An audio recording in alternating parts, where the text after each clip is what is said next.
Buenas tardes, hermanos.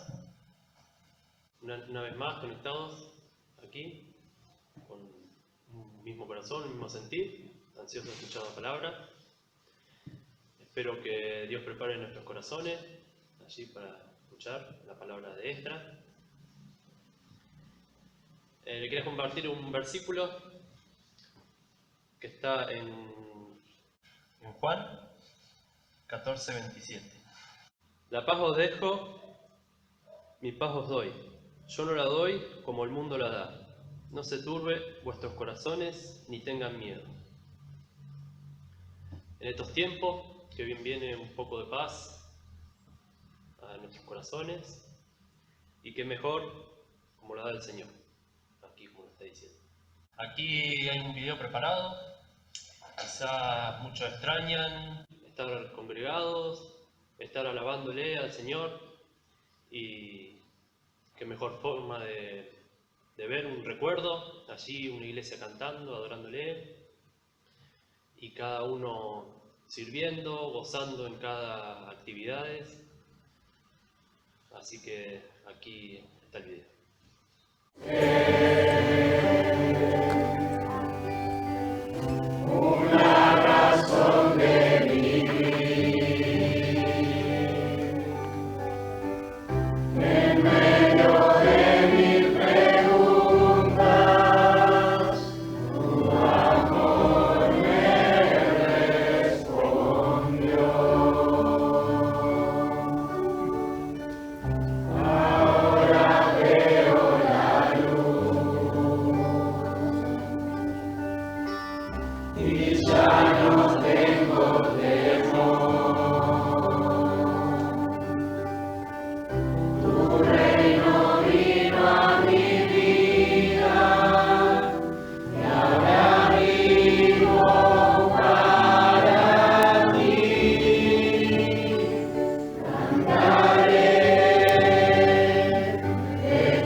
Bueno, hermanos, más de uno habrá estado alegre allí de escucharse, de reconocerse sus voces, de verse en cada actividad. Esperemos estar sirviéndole de vuelta, gozándonos de cada actividad. Esperemos que estos tiempos se acomoden. Espero que les haya gustado el video. Así que vamos a arrancar orando para escuchar la palabra. Señor y Padre Santo, te damos las gracias por estar una vez aquí, una vez más conectado, aquí ansioso por escuchar tu palabra. Esperemos que tú disciernas nuestros corazones para allí escuchar tu palabra, guardarla. Tú prepares nuestros corazones, nuestra mente. Te damos gracias por todo, Señor, por cada hermano que brindan allí tu palabra. Te damos gracias por todo, en nombre de Cristo Jesús. Amén. Bueno, hermanos, ahora pasamos a la parte de la palabra, de la mano de nuestro hermano Mario Grigüello. Bueno, muy bien, buenas tardes hermanos. Es un privilegio en esta tarde poder estar compartiendo con todos ustedes de las Escrituras en este tiempo. Así que vamos a ir ya metiéndonos en el estudio de la palabra, a pesar de que la cuarentena nos impide congregarnos, pero bueno, vamos a estar ahora estudiando la Escritura porque podemos tener comunión alrededor de la palabra, podemos entender lo que Dios nos va a decir en el día de hoy y principalmente poder, por medio de las Escrituras, adquirir una propiedad muy particular de los cristianos, que es el discernimiento para poder enfrentar estos tiempos tan difíciles que estamos encarando en este tiempo como iglesia. Indudablemente, en base al video anterior que ustedes pudieron ver, seguramente se extraña el hecho de poder estar reunidos y poder estar compartiendo uno con otro. Pero bueno, son tiempos en los cuales uno tiene que aplicar el discernimiento para poder comprender algunas cosas. Antes que nada, vamos al libro de... Pongan un señalador en el libro de Esdras, capítulo 4, que es donde vamos a estar estudiando la palabra el día de hoy. Vamos a estudiar capítulo 4, versículo 1 al 5. Este es el estudio de hoy. Pero antes que nada, pongan un señalador allí porque vamos a ver algunos textos fundamentales para poder introducirnos en el estudio. Miren conmigo, por favor, el libro de Romanos, capítulo 15, versículo 4. Observen allí, por favor, detenidamente. Romanos capítulo 15, versículo 4. Ese texto nos va a ayudar a entender el porqué y la razón de las Escrituras y principalmente el Antiguo Testamento. Romanos capítulo 15, versículo 4 nos dice: porque las cosas que se escribieron antes para nuestra enseñanza se escribieron a fin de que por la paciencia y la consolación de las Escrituras tengamos esperanza. Las cosas que antes se escribieron en esa contemporaneidad que Pablo está hablando, compartiendo la palabra, principalmente algo tan amplio y tan profundo como el libro de Romanos, apelando que toda su argumentación en el libro de Romanos tiene fundamento en las Escrituras, en el Antiguo Testamento. Él dice que más allá de lo teórico y de lo teológico, esas cosas que se escribieron para nuestra consolación, dice el texto, y para que por medio de la paciencia podamos tener esperanza. Y esto es fundamental poder entenderlo, de que cuando nosotros vamos al libro de Esdras tengamos objetividad, seamos claros en la observación de la precisión de la historia del libro de Esdras. Y también Filipenses capítulo 2, versículo 13, un texto conocidísimo, dice lo siguiente. Filipenses capítulo 2, versículo 13 dice: porque Dios es el que en vosotros produce así el querer como el hacer por su buena voluntad. Este texto nos habla un poco de la soberanía de Dios en el obrar individual de una persona, y dice el texto que Dios produce el querer como el hacer por su buena voluntad. En el texto griego, querer y hacer están en tiempo infinitivo, lo cual dice que Dios está constantemente haciendo, produciendo, no solamente el querer, que tiene que ver con las intenciones, sino también el hacer, que tiene que ver con la voluntad. Así que estos dos textos nos hacen ver la realidad fundamental de lo que significa la soberanía de Dios en el actuar de un individuo, de una persona. Y es lo que vemos en el libro de Esdras. En el libro de Esdras observamos la soberanía de Dios obrando en personas de manera colectiva para un propósito particular y específico que tiene que ver con la trascendencia del pueblo judío en la tierra, sino también con el hecho del asiento del templo, el centro, el núcleo, el fundamento del pueblo de Israel en la propia existencia como pueblo. Ahora, no debemos olvidar nunca el propósito del libro de Esdras. Miren conmigo en el libro de Daniel, capítulo 9, versículo 25. Observen allí, por favor. Esto fue escrito mucho tiempo antes, casi al final de los 70 años de cautiverio, en los últimos años, al final del año, el último año. Allí Dios va a revelar a Daniel la gran intención que Dios tenía sobre su pueblo. Ahora, tenemos que entender esto dentro del contexto del tiempo. El libro de Daniel, el libro de Ezequiel, principalmente el libro de Lamentaciones, son libros que están dentro de un contexto del exilio. Cuando Israel es sacado, cuando Judá es llevado a Babilonia, Jeremías queda con los pobres de la iglesia, con los pobres de Israel. En una tremenda pobreza, en tremendas necesidades. Allí es escrito el libro de Lamentaciones. Posterior a eso, el libro de Ezequiel es escrito hablándole a Judá en cautiverio y escribe una tremenda cantidad de cosas que sería digno y que usted pueda leerlo para poder comprender una gran cantidad de cosas. Y por último, el libro de Daniel. Si el libro de Daniel es un libro escrito casi presto a la restauración.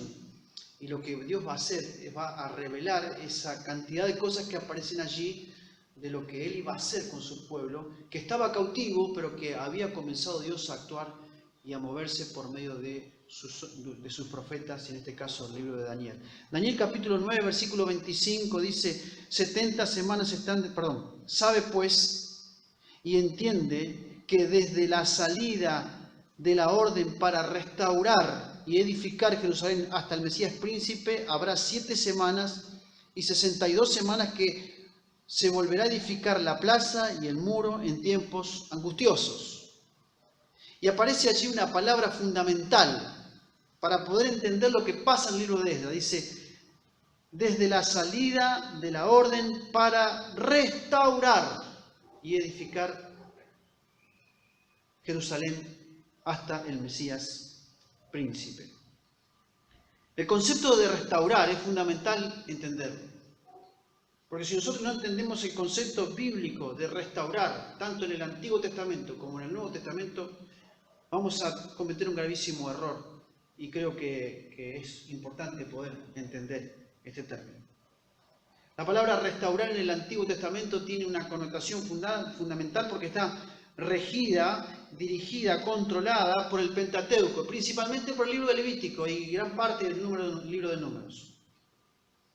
Restaurar en el Antiguo Testamento aparece, fíjense, pónganse una idea, miren conmigo Esdras capítulo 9, versículo 9, dice, porque siervos somos, mas en nuestra servidumbre no nos ha desamparado nuestro Dios, sino que inclinó sobre nosotros su misericordia delante de los reyes de Persia, para que se nos diese vida, para levantar la casa de nuestro Dios y restaurar sus ruinas, y darnos protección en Judá y en Jerusalén.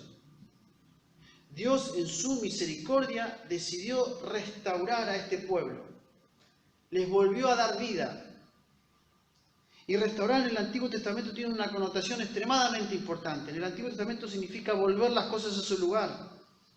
Significa reparar lo roto. Significa devolver lo hurtado. Es decir, la idea de restaurar en el Antiguo Testamento es más que nada circunstancial. Es circunstancial, externa por un lado, pero interna por otro lado. Uno de los grandes problemas, si usted se sitúa en el libro de Ruth, usted va a encontrar a una mujer allí que vuelve a Jerusalén después de haber estado en los campos de Moab. Y se encuentra con los ancianos se encuentran con un grave problema. No la podían restaurar porque no había pariente que pudiera restaurarla. Y allí aparece el pariente cercano y restaura todas las cosas.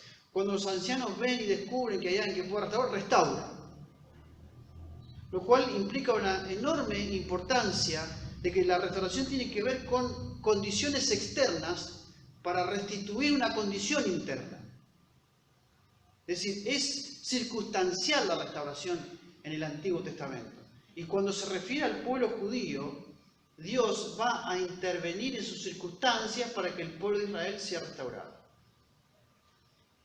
En el Nuevo Testamento, la palabra restauración tiene otra connotación.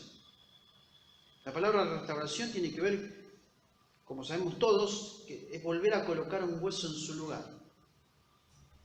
La restauración en el Nuevo Testamento es dolorosa, requiere un tiempo y pone más énfasis en lo interno que en lo externo. Entonces nos encontramos que hay una enorme diferencia entre el concepto de restaurar en el Nuevo Testamento en relación con el Antiguo Testamento. En el capítulo 3 del libro de Esdras, usted va a registrar que Dios restaura del pueblo judío tres cosas fundamentales que ya le hemos visto. Los hermanos que han hablado sobre este tema lo han dejado bien en claro. Dios ha restaurado la comunión en el capítulo 3, versículo 1 en adelante. También Dios va a restaurar la adoración. Y por último, Dios va a restaurar el servicio. Entonces, esas tres cosas implícitas aparecen en el capítulo 3. Dios restaura la comunión, también restaura la adoración y también Dios restaura el servicio en el capítulo 3. En el capítulo 4, el pueblo judío comienza a edificar. Ya en la parte final del capítulo 3, los albañiles comienzan a echar los cimientos, pero hay una cosa fundamental, todavía no está hecha completa la restauración, porque no había sacerdocio, porque no había allí sacerdocio. O sea, había descendientes de los sacerdotes, pero no había sacerdotes. No estaba el sacerdote todavía. Había que sentarse y poder contemplar lo que realmente significaba eso y quién iba a ser sacerdote. También no había levitas, o sea, había levitas por descendencia, pero no había levitas por oficio. Y tampoco en algunos aspectos estaban los utensilios. Eso lo trae Esdras después. En el capítulo 6 en adelante, Esdras vuelve, o Esdras en realidad empieza a venir con otro grupo de gente y traen los utensilios de la casa de Dios. Estos utensilios que habían sido hurtados por Nabucodonosor y que fueron profanados en Babilonia. Allí cuando un rey dice, traigan la copa que vamos a brindar y toman la copa, una copa muy importante, y comienzan a beber y aparece una mano invisible que dice, Mene, Mene, Tekel Uparsin, a ti se te dice rey, hoy tu reino ha sido quitado. Porque las cosas sagradas de Dios no se pueden tocar. Y principalmente, algunos judíos historiadores dicen que la copa o el vaso, la vasija que habían tomado, era precisamente la vasija que el sacerdote usaba para depositar la sangre del cordero y llevarla al propiciatorio. Esa copa era sagrada. Entonces nos encontramos que los utensilios todavía no estaban. Pero el pueblo comienza a edificar. Dice la Escritura que el templo, fíjense el capítulo 3, versículo 3, dice, y colocaron el altar sobre su base. El altar fue colocado sobre su base, sobre una pendiente alta, y allí, que estaba por sobre todos los demás, sobre todo el nivel, y allí era colocado el altar. Los sacerdotes tenían que subir y allí ofrecer el sacrificio. Así que imagínense que esto es importante para nosotros. Poder entender lo que está pasando allí en el libro de Esdras, donde hay un pueblo que está restaurado, o que está siendo restaurado, y hay un pueblo que comienza después de la restauración de la cosa fundamental, de la cosa más importante, que era el interior, la comunión, la adoración, el servicio, que son cosas que a uno le comienzan a dar vida. Diríamos incluso que el servicio es una consecuencia de una comunión restaurada y de una adoración plena. Entonces, cuando uno está con una comunión restaurada y con una adoración plena, lo cual implica una perspectiva correcta de Dios, uno puede servir. Y aparece allí algo sumamente fundamental. Fíjense capítulo 3, versículo 13. y no podía distinguir el pueblo del clamor de los gritos de alegría y de la voz de lloro, porque clamaba el pueblo con gran júbilo, y se oía el ruido el ruido hasta de lejos. Pónganse a pensar un momento en esta situación histórica que voy a mencionar ahora. El pueblo de Israel había sido deportado a Babilonia y había pasado de imperio en imperio. Israel, o la tierra de Israel, había quedado devastada. El templo en ruinas, Jerusalén en ruinas, los muros caídos, los pobres viviendo allí, en la plena miseria, pasando hambre, que es lo que nos registra el libro de Lamentaciones. El pueblo que había quedado en toda Jerusalén y en todo Israel era un pueblo impío, un pueblo perverso. Es lo que le llama el capítulo 3 los pueblos de la tierra, hostiles en cuanto a toda persona que cohabitara en aquel lugar. Y llega el pueblo judío y comienza a restaurar Jerusalén, y comienza a restaurar el templo, y comienzan a cantar, y comienzan a adorar, y comienza la opresión, el rechazo. Y dice el texto del capítulo 4, versículo 1, oyendo los enemigos de Judá y de Benjamín, que los venidos de la cautividad edificaban el templo a Jehová, Dios de Israel. Dice la Escritura que los enemigos oyeron no solamente el canto y las lágrimas de un pueblo dividido, pero dispuesto a restaurar, a reconstruir, sino también, dice el texto, los enemigos de Judá y de Benjamín, los venidos de la cautividad. Dice la Escritura que los enemigos de Judá y de Benjamín. Se menciona específicamente a Judá y a Benjamín. En realidad venían con toda esa gente que vino del exterior. Vinieron 3 tribus en realidad, porque el capítulo 2 nos registra quiénes son. Vinieron los de Judá, los de Benjamín y los levitas. Los levitas no se contaban porque era una tribu la cual no tenía heredad. Entonces ellos estaban dedicados pura y exclusivamente a todo lo que tenía que ver con la adoración y con las cosas del servicio religioso. No tenía que ver con una cuestión de tierras, sino con una cuestión de heredad eterna, que tiene que ver con lo que Dios le iba a dar a ellos en la eternidad. Y lo que Dios les va a dar en la eternidad. Sin embargo, Judá y Benjamín eran los depositarios de los pactos y de las promesas de Dios para con Israel. Era la tribu a la cual se la categoriza en el Antiguo Testamento como el remanente judío, en el cual están depositados todos los pactos y las promesas que Dios había hecho a Abraham y que Dios había hecho a David. El pacto palestino, el pacto davídico y el pacto abrámico, e incluso aún también ratificado en el libro de Ezequiel, el nuevo pacto. Esos 3 pactos son los pactos que están depositados sobre estas tribus.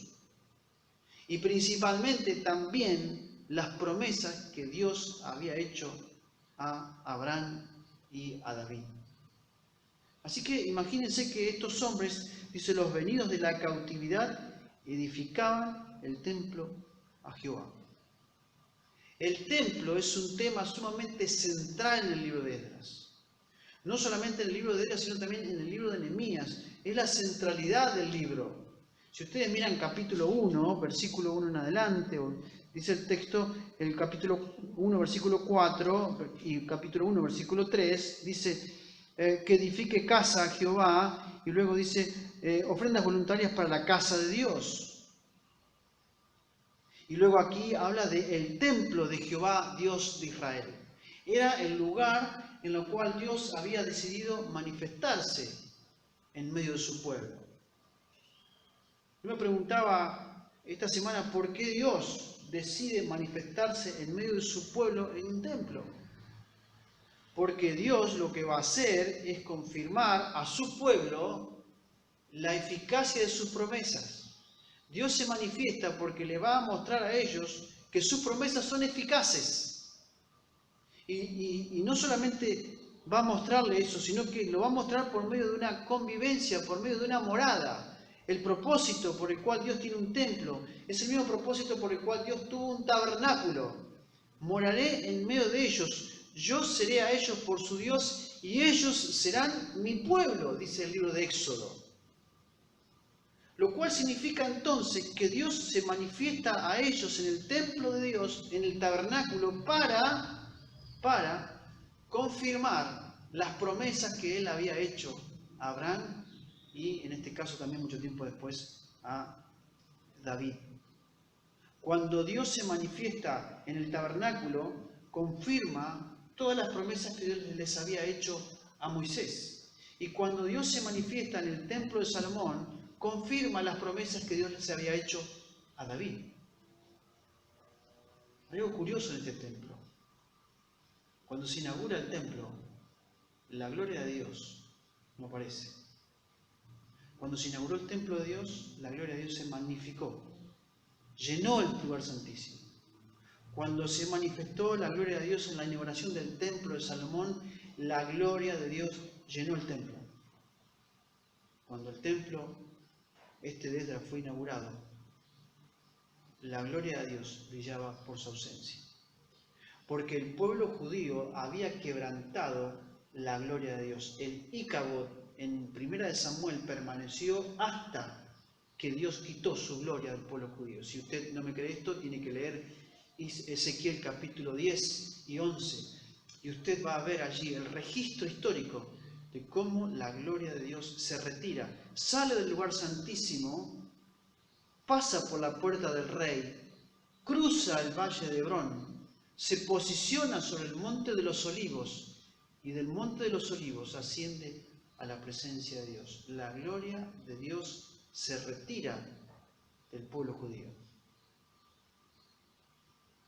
Luego después, cuando Zacarías dice, y lo dice también Egeo, la gloria postrera será mayor que la primera, se está refiriendo a la presencia de Cristo en el templo de Dios en un futuro. Ese templo ese Mesías que va a bajar en el monte de los olivos, que va a cruzar por el valle de Hebrón, que va a entrar por la puerta del rey y va a ocupar su lugar. Porque Dios un día va a restaurar todas las cosas en su debido orden. Entonces ahora, dicen, ellos están edificando el templo de Jehová, Dios de Israel, lo cual nos muestra la misericordia y la gracia de Dios a la hora de poder permitirle al pueblo judío que tenga su templo, lo cual le da una identidad nacional. Si usted observa detenidamente hoy en la actualidad, usted va a encontrar que el pueblo judío ahora, en este preciso momento, después de tantos años, tiene la oportunidad de acceder a la explanada del templo, cosa que hace 2 años atrás el pueblo no podía acceder a ese lugar. Hoy el pueblo judío puede entrar a la explanada del templo y se le permite hacer algún ritual. Y muchos de ellos, si ustedes los pueden mirar detenidamente, suben a la explanada del templo. Esto pasa hoy, y lloran, porque el templo no está allí. Miren, hermanos, la misericordia de Dios es sumamente, a veces lamentablemente, incomprensible para nosotros. De que más allá de nuestra condición y de nuestra situación, Dios nos da ciertas condiciones para poder disfrutar de su misericordia. Pero eso no quiere decir que Dios permite nuestra plenitud, porque está implícito en nuestro corazón nuestros pecados pasados. Y ese es el tinte aquí que va a aparecer en el capítulo 4. Dios va a permitir que el pueblo judío tenga enfrente suyo la consecuencia de sus pecados pasados. Y esto es fundamental poder entenderlo. Porque los enemigos lo que traen es eso a nuestra cara. Traen las consecuencias de nuestros pecados pasados. Pareciera a veces que el pueblo cristiano está en una primavera constante, ¿no? Las flores, los pajaritos, la vida cristiana, el amor al Señor, el amor a los hermanos. Y no digo que esté mal ese tipo de cosas, pero uno se olvida del peligro de no tener en claro que muchas veces muchos de nosotros hemos ofendido a Dios en nuestra vida cristiana. Pablo tenía muy en claro esto cuando dice: yo no soy digno porque he perseguido a la iglesia de Dios. Entonces tenemos que tener un análisis preciso para poder entender por qué Dios quiere restaurar nuestro corazón, por qué Dios quiere restaurar nuestra vida, porque quiere enfocarnos en el trato correcto para poder mirar detenidamente la gracia y la misericordia de Dios y entender la idea clara de nuestros pecados pasados. Fíjense, el capítulo dice que los enemigos, oyendo que Judá y Benjamín, los venidos de la cautividad era una consecuencia de pecados pasados. Y a pesar de esa condición, de esos 70 años ininterrumpidos, dice el pasaje, edificaban el templo de Jehová, Dios de Israel. Versículo 2. Y vinieron a Zorobabel los jefes de la casa de las casas paternas y le dijeron: edificaremos con vosotros, porque como vosotros buscamos a vuestro Dios y a él ofrecemos sacrificios desde los días de Esar-Hadón, rey de Asiria, que nos hizo venir hasta aquí. Los enemigos no van a venir a avasallar, no van a venir de manera violenta primero, sino vienen con una propuesta muy sutil. Ahora, miren cómo nosotros filtraríamos esto hoy. Nosotros lo filtraríamos de otra manera para espiritualizar el concepto. Porque nosotros espiritualizamos todo. No digo que esté mal, pero espiritualizamos todo. Todo lo filtramos por: sí, Dios se está moviendo, Dios se está obrando. Miren qué bueno, esta gente nos viene a ayudar a construir el templo, qué bendición. No, esperen, porque ahí hay otra cosa. Hay otra cosa allí. Y fíjense, el texto dice: vinieron a Zorobabel y a los jefes de las casas paternas y le dijeron: edificaremos con vosotros.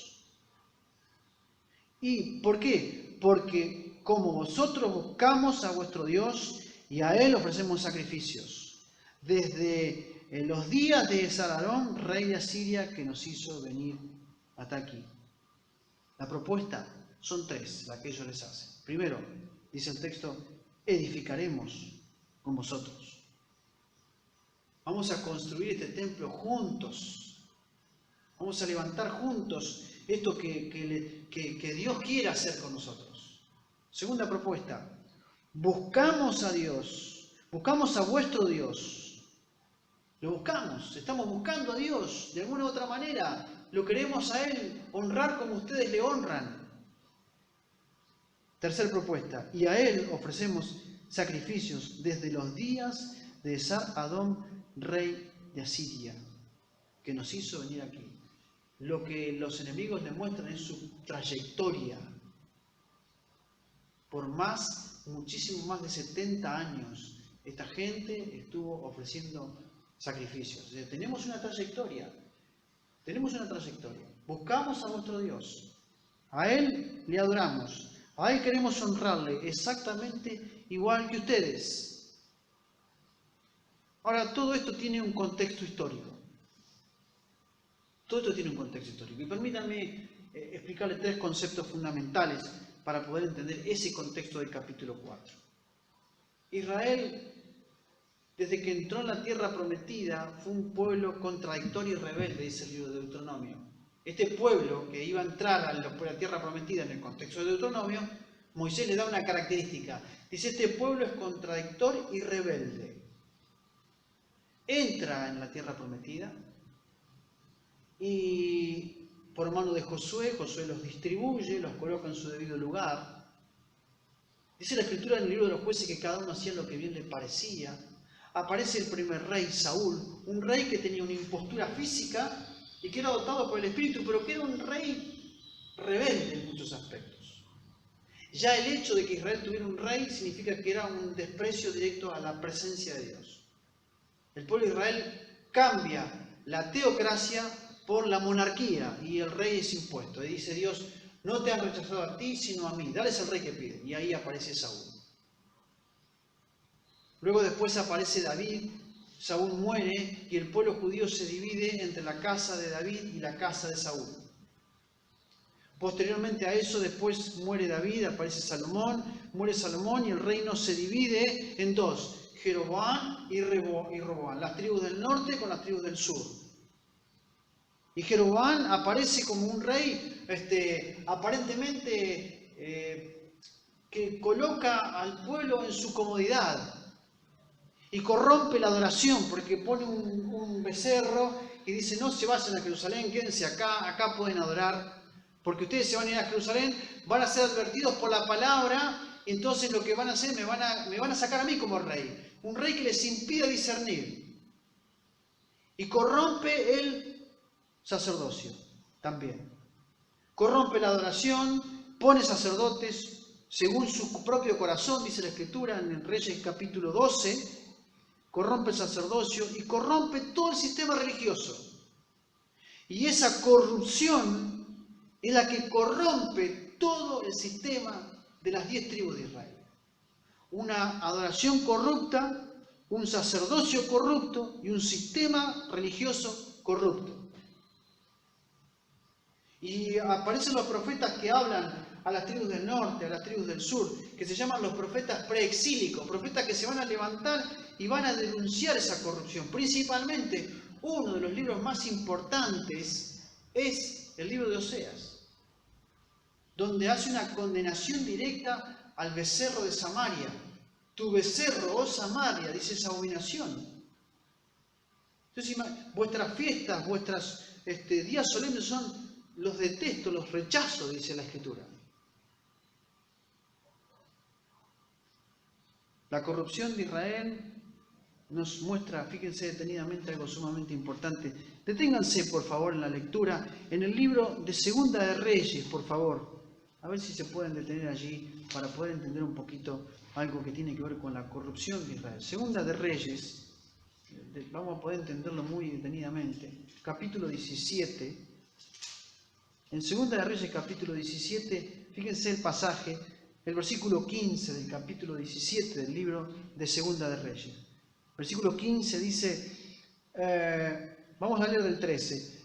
Jehová amonestó entonces a Israel y a Judá por medio de todos los profetas y de todos los videntes, diciendo: volveos a mí de vuestros malos caminos y guardad mis mandamientos y mis ordenanzas conforme a todas las leyes que yo describí a vuestros padres, que os he enviado por medio de mis siervos los profetas.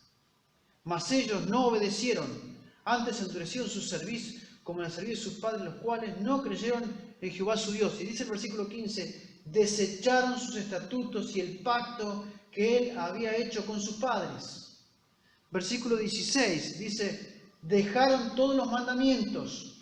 Versículo 17, hicieron pasar a sus hijos por el fuego y les dieron adivinaciones y agüeros y se entregaron para hacer lo malo ante los ojos de Jehová.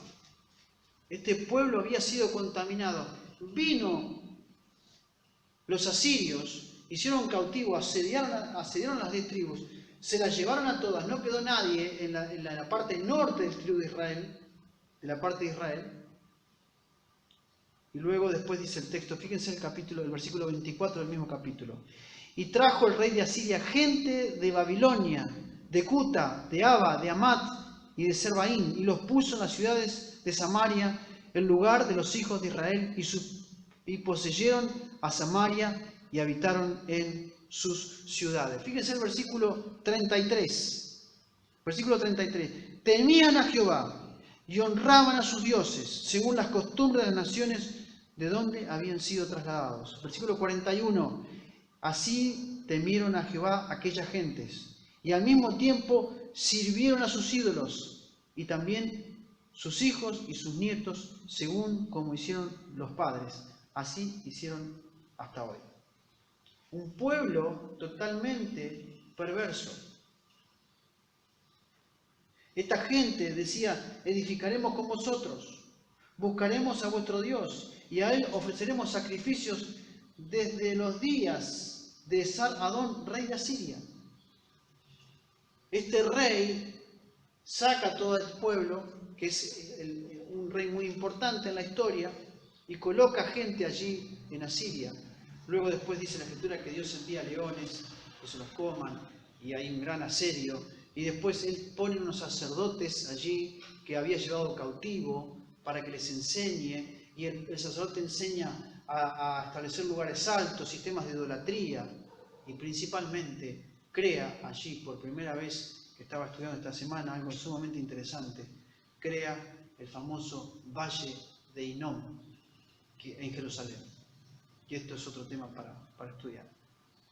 Así que, miren, esto nos hace ver la importancia de tener en claro muchas veces el peligro de espiritualizar ciertos conceptos. Estos eran hombres impíos por dentro, pero hombres correctos por fuera. Porque ellos dicen, vamos a edificar con vosotros, adoramos a vuestro Dios, ofrecemos sacrificios a Él. El Señor Jesucristo hace una declaración muy importante sobre ellos. Muy importante. Miren conmigo en el libro de Juan, capítulo 4. En Juan capítulo 4 declara muy detenidamente el Señor Jesucristo sobre lo que ellos son, lo que estas naciones son. Capítulo 4, versículo 22 dice, vosotros adoráis lo que no sabéis, nosotros adoramos lo que sabemos, porque la salvación viene de los judíos. Samaritanos y judíos no se trataban entre sí principalmente por esto, por la gran advertencia de lo que significa tratar con esta gente. Pero claro, nosotros esto lo espiritualizamos hoy. Pues nosotros espiritualizamos todo, ¿eh? Qué bueno esta gente, viene a apoyarnos, qué grande que es nuestro Dios. No. La unión termina con la comunión. A veces no podemos entender el discernimiento de que muchas veces las personas que están dentro del plano religioso, eso no significa que todos somos igual. Te dicen la mayoría, todos adoramos a un mismo Dios. No. Bajo ningún punto de vista es así. La semana anterior escuchaba grandes declaraciones de hombres como por ejemplo Martín Lutero, que había levantado la condena contra lo que se pretendía ser religión y en realidad era un sistema de corrupción. La misma condenación la hace el propio Calvino, que condena la estructura religiosa. La hace el propio John Knox en Inglaterra, critica la corrupción gubernamental. Dos hombres que critican el sistema religioso. Un hombre como John Knox en Inglaterra que critica el sistema de gobierno. Hombres que se levantan y declaran la corrupción de los sistemas religiosos y los sistemas gubernamentales.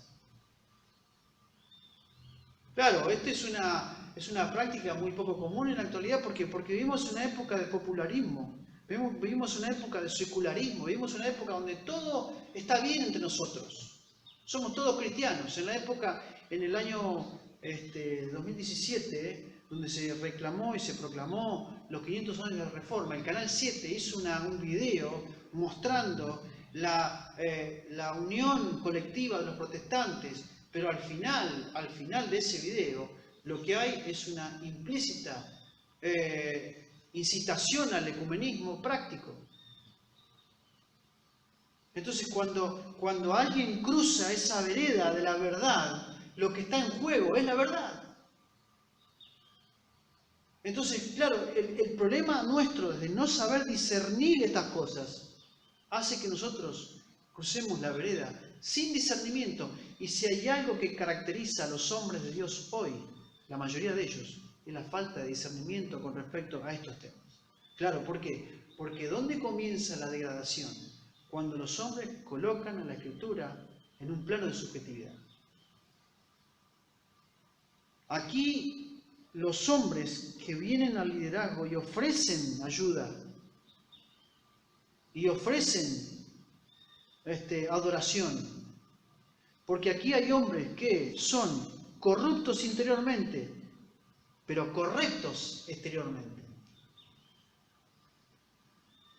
Si usted va detenidamente a diferentes pasajes de la Escritura, va a 1 Timoteo, va a 2 de Pedro y va a Judas, si usted puede describir cómo los falsos maestros tienen una apariencia de piedad, pero niegan la eficacia de ella con su conducta.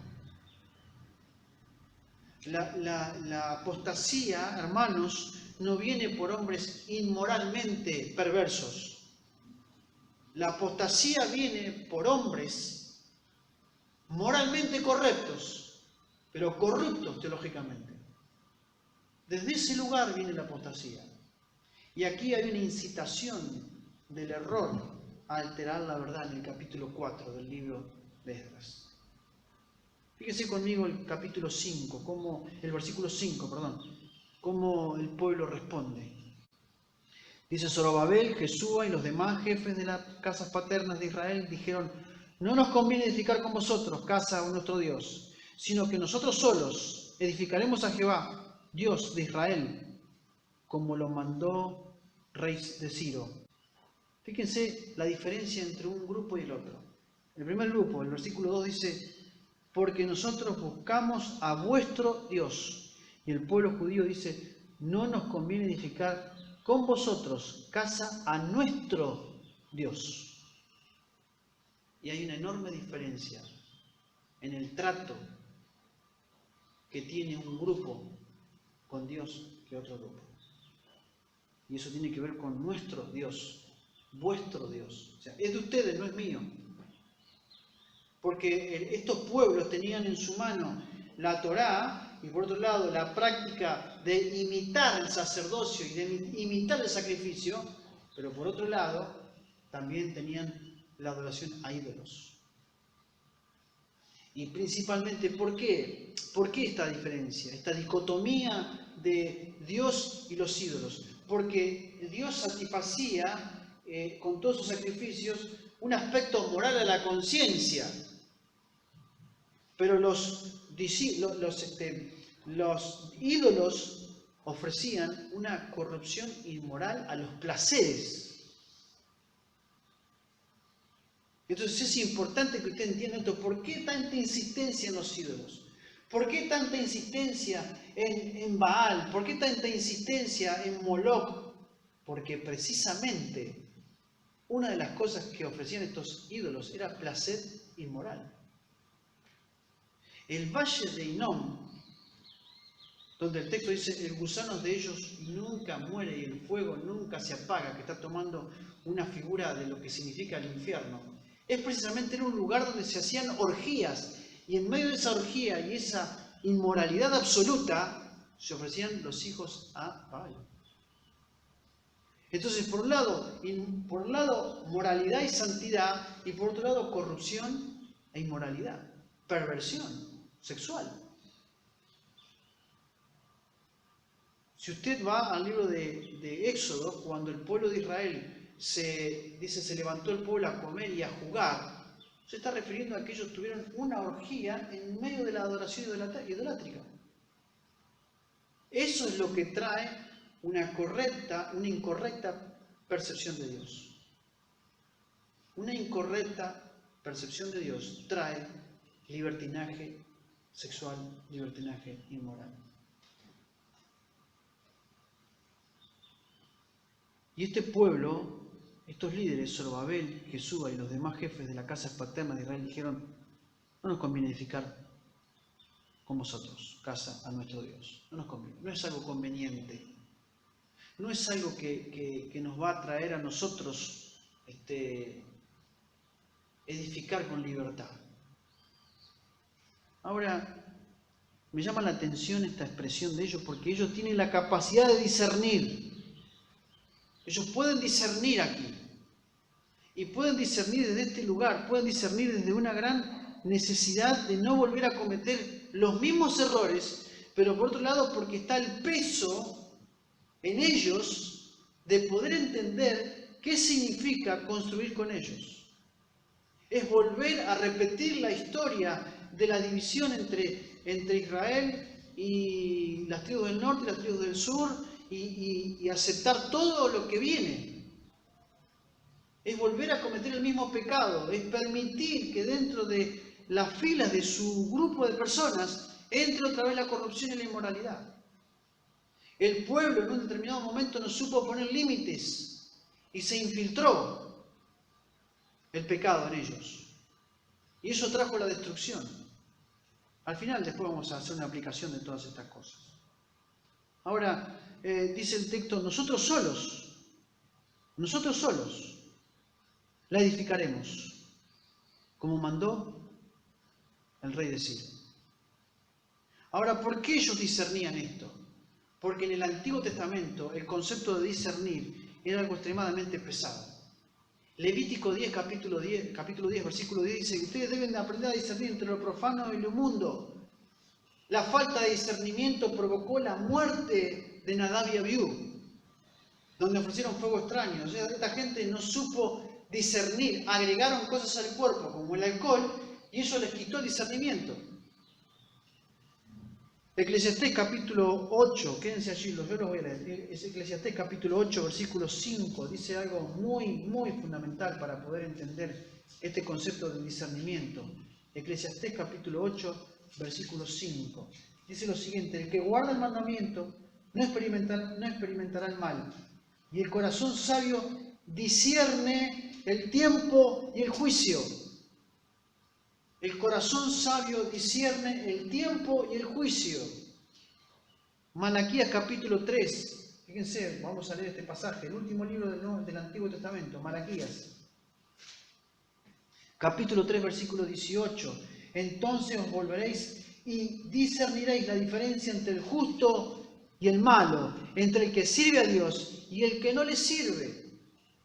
El concepto de discernimiento es fundamental para la vida cristiana. Nehemías capítulo 2, versículo 20, creo que Nehemías fue muy tajante.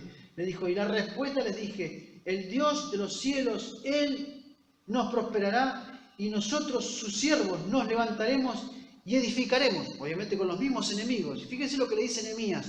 Porque vosotros no tenéis parte, ni derecho, ni memoria en Jerusalén. Ustedes no tienen derecho, ustedes no tienen parte, ustedes no tienen memoria en Jerusalén. No van a servir con nosotros. Entonces es importante el discernimiento en la vida cristiana. Y una de las cosas que caracteriza al cristianismo de hoy en la actualidad es la falta de discernimiento. Necesitamos tener claridad en estos tiempos, porque si no la tenemos, entonces lamentablemente tendremos sobre nosotros una calamidad, la misma calamidad que vino al pueblo judío en su historia. Fíjense la respuesta del enemigo a esta condición. Pero el pueblo de la tierra, lo mismo implícito que aparece en el capítulo 3, versículo, ya les digo, el versículo 3 dice, colocaron su brazo sobre el altar porque tenían miedo a los pueblos de la tierra. Dice, el pueblo de la tierra intimidó al pueblo de Judá y atemorizó para que no edificara, y sobornaron además contra ellos a los consejeros para frustrar sus propósitos todo el tiempo de Ciro, rey de Persia, y hasta el reinado de Darío, rey de Persia. Tres cosas que hace el enemigo aquí en este contexto. Primero, intimida, por medio de una cantidad de cosas que la historia nos refleja. También atemoriza.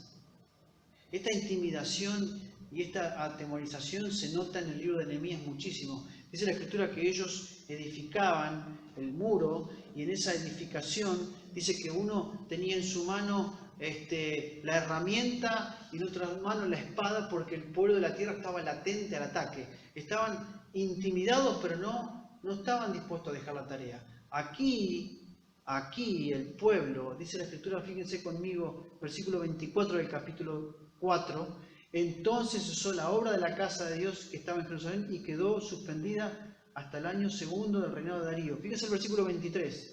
Entonces, cuando la copia de la carta del rey Artajerjes fue leída delante de Reum y de Simai, secretario, y sus compañeros fueron apresuradamente a Jerusalén, a los judíos, y la hicieron cesar con poder y violencia. El pueblo detuvo la obra. Porque hoy hay un enemigo que intimidó, atemorizó y sobornó a la corte del rey. Si uno va al libro de Ageo, la cabeza de esta gente dijo, no es el tiempo de edificar. Si uno va al libro de Zacarías, uno se da cuenta que ahí dice, volveos a vuestros caminos y edificad. Este acto de intimidar, de atemorizar, de sobornar, fue una acción que fue directa al corazón de este pueblo. Este pueblo pudo discernir de rechazarlo, pero sabiendo el precio que había que pagar con respecto a esta acción del enemigo. Segunda de Corintios capítulo 11, versículo 3, nos dice algo sumamente interesante, que ya lo conocemos al texto, pero que sería bueno que lo analicemos con detenimiento en este principio. Temo, dice el pasaje del apóstol Pablo, que como la serpiente con su astucia engañó a Eva, vuestros sentidos sean de alguna manera extraviados, perdidos de vuestra sincera fidelidad a Cristo. Temo que como la serpiente con su astucia engañó, vuestros sentidos sean de alguna manera extraviados, se pierdan de la sincera fidelidad a Cristo. Miren, hermanos, si hay algo que el pueblo de Dios necesita hoy es discernimiento. Un discernimiento necesario para poder entender cuán importante es saber discernir. Aquí tenemos un grupo de personas restauradas que van a responder con una determinada actitud. La pregunta es, ¿cómo yo puedo para construir mi vida? ¿Cómo puedo edificar una vida cristiana restaurada? ¿Cómo se edifica una persona que ha sido restaurada? ¿Cómo se construye? Permítanme dejar en claro algo que no está aquí, pero que está en otros textos de la Biblia. Este pueblo, si hay algo que tenía implícito en ellos, era una tremenda culpa. En el libro de Lamentaciones dice, este pueblo, nuestros padres pecaron y nosotros soportamos su castigo. Eso dice Lamentaciones, que era el dicho del pueblo. El dicho del pueblo dice, nuestros padres pecaron y nosotros estamos soportando nuestro castigo. Una culpa espantosa. Cuando uno va al libro de Ezequiel, Dios trata ese refrán.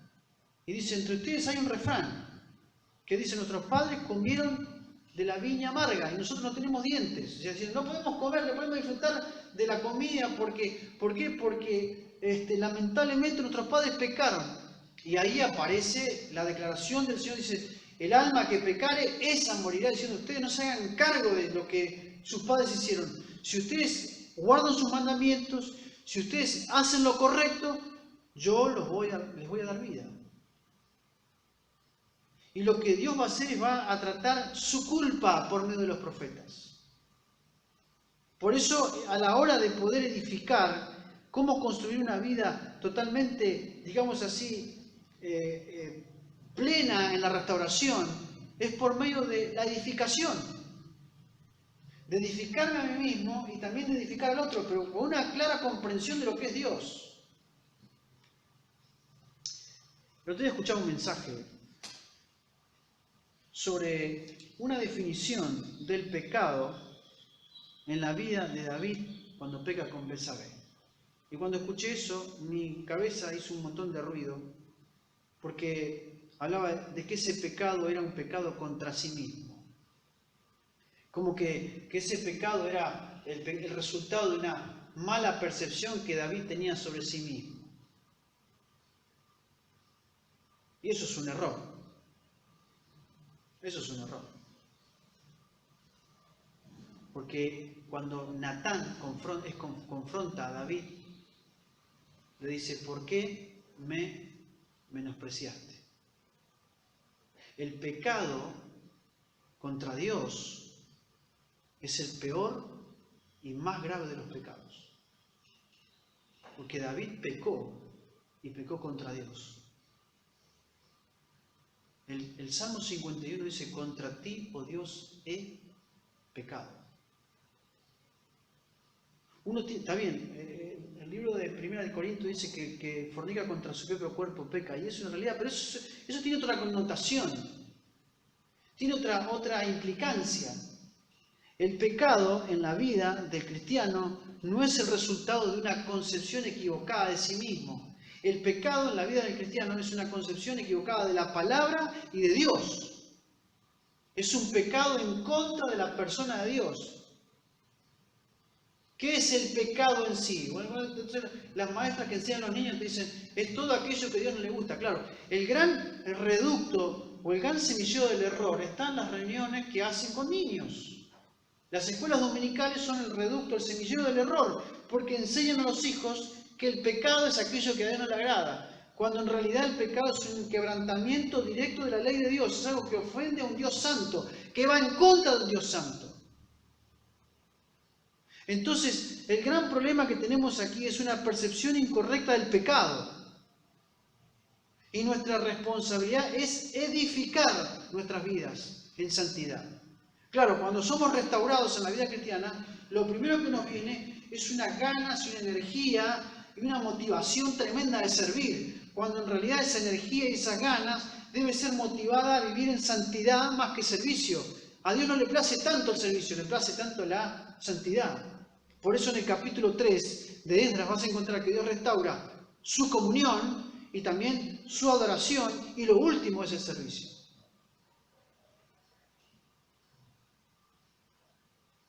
Efesios capítulo 2,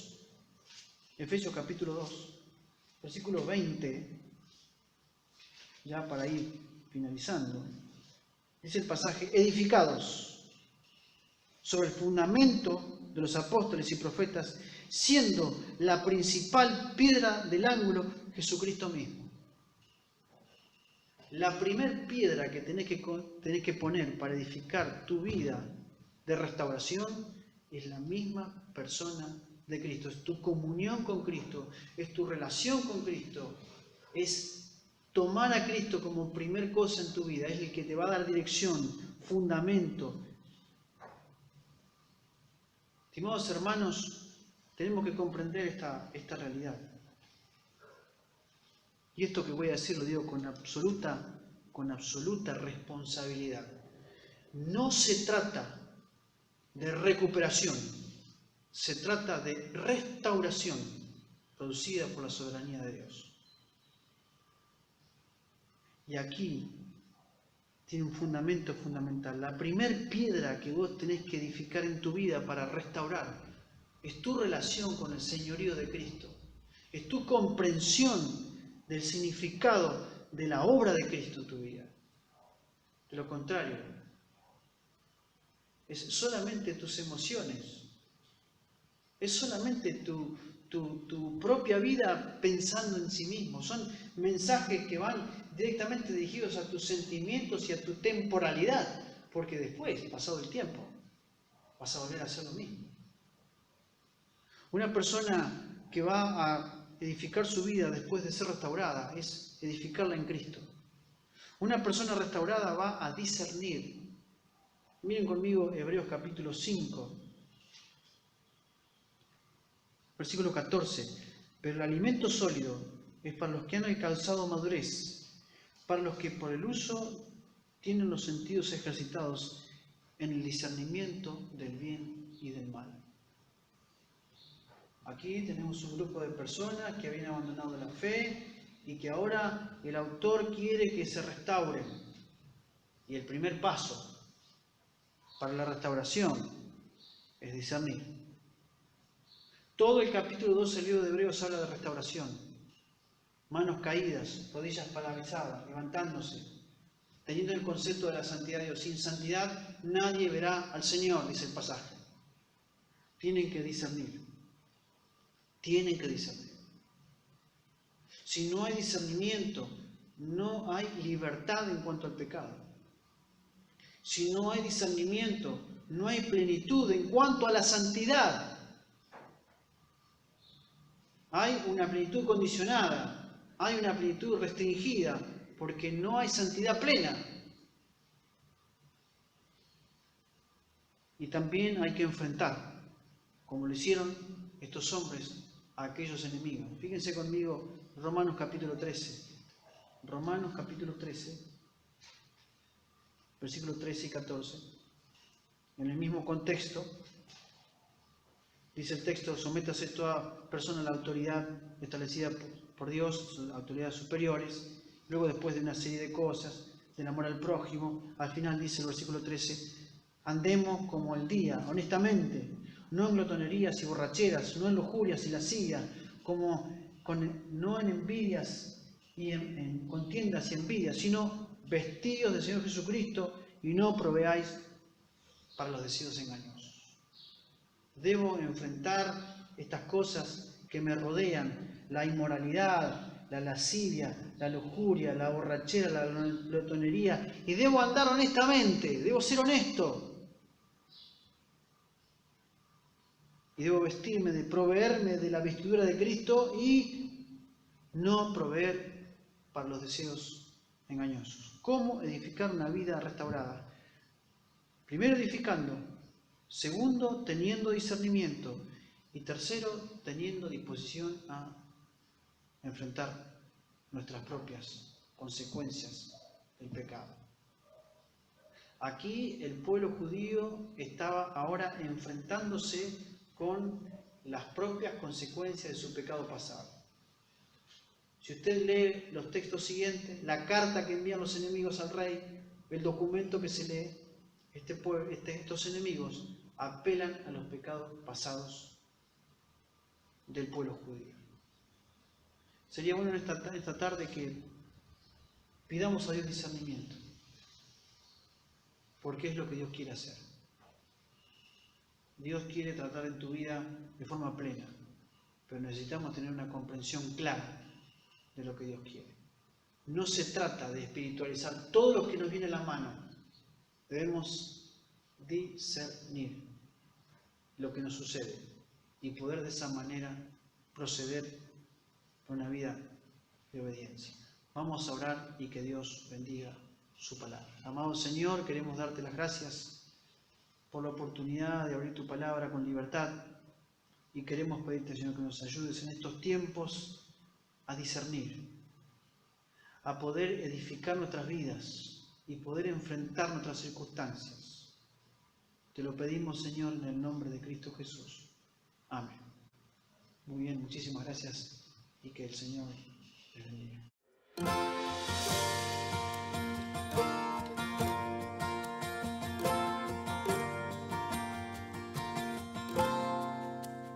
Oh gran Dios santísimo, reina en mi corazón, sé tú el dueño de mi ser, vencer toda rebelión. No haya visión ni maldad ante ti, oh Santo Dios, me has comprado